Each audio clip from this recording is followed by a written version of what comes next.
Agriculture and kitchen. ఇవాల్టి మన special recipe super tasty దొండకాయ ఫ్రై. ఇలా చేసుకొని తింటే తిన్న కొద్దీ తినాలనిపిస్తూనే ఉంటుంది. అలాగే ఈ ఫ్రై చేయడం కూడా చాలా సింపుల్ అండి. ఎవరైనా సరే వంట రాని వాళ్ళైనా బ్యాచులర్స్ అయినా ఈ వీడియో చూశాక ఈజీగా పర్ఫెక్ట్గా చేసేస్తారు. ఇది వేడి వేడి అన్నంలోకి లేదంటే పప్పు సాంబార్తో సైడ్ డిష్గా తింటుంటే ఆహా ఎంత టేస్టీగా ఉంటుందో. మరి ఇంకెందుకు ఆలస్యం, ఈ సూపర్ టేస్టీ దొండకాయ ఫ్రైని ఎలా తయారు చేయాలో చూసేద్దాం. ముందుగా ఒక 1/2 kg దొండకాయలను తీసుకోండి. వాటిని శుభ్రంగా సాల్ట్ వాటర్తో 2-3 సార్లు వాష్ చేసుకొని ఈ విధంగా సన్నగా పొడుగ్గా కట్ చేసుకోండి. ఒక్కొక్క దొండకాయని కనీసం 5 లేదా 6 ముక్కలుగా ఇలా కట్ చేసుకోండి.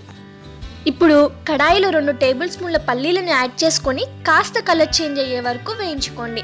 కలర్ చేంజ్ అయ్యాక 1 టేబుల్ స్పూన్ పచ్చిశనగపప్పు, 1 టేబుల్ స్పూన్ ధనియాలు, 1 టేబుల్ స్పూన్ జీలకర్రను యాడ్ చేసుకొని బాగా వేయించుకోండి.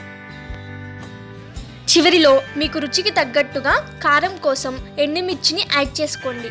కారం ఎక్కడా వేయము, ఎండుమిర్చి వేసుకొని కారంని అడ్జస్ట్ చేసుకోవాలి. ఇక్కడ నేను 4 ఎండుమిర్చి వరకు వేశాను. వీటిని పౌడర్లా బ్లెండ్ చేసుకోవడానికి మిక్సీ జార్లోకి ట్రాన్స్ఫర్ చేసుకోండి.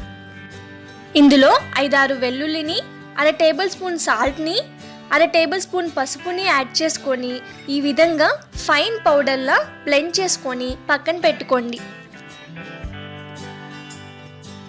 ఇప్పుడు కడాయిలో 2 టేబుల్ స్పూన్ల ఆయిల్ వేసుకొని ఆయిల్ కాస్త వేడయ్యాక చిటికెడు పసుపుని యాడ్ చేసుకొని ఒకసారి మిక్స్ చేసుకోండి.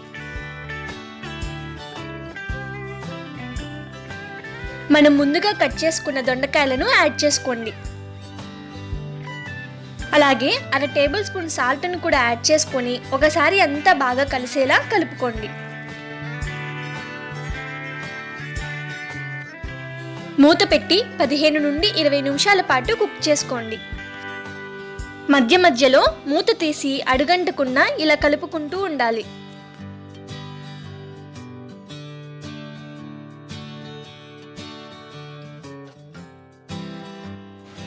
20 నిమిషాల తర్వాత ఇలా దొండకాయలన్నీ చక్కగా వేగాక ముందుగా మనం ప్రిపేర్ చేసుకున్న వెల్లుల్లి కారం పొడిని కొంచెం కొంచెంగా దొండకాయలో సరిపడేలా యాడ్ చేసుకోండి.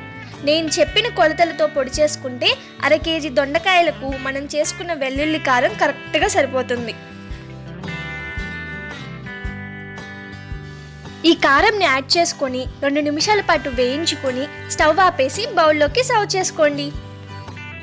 అంతేనండి, చాలా ఈజీగా సింపుల్గా దొండకాయ ఫ్రై రెడీ అయిపోయింది. మీరు కూడా తప్పకుండా ట్రై చేసి మీకు ఎలా వచ్చిందో కమెంట్ చేయండి. మీకు ఈ వీడియో కనుక నచ్చినట్లయితే లైక్ చేయండి, షేర్ చేయండి, అలాగే సబ్స్క్రైబ్ చేయడం మాత్రం మర్చిపోకండి. Thanks for watching.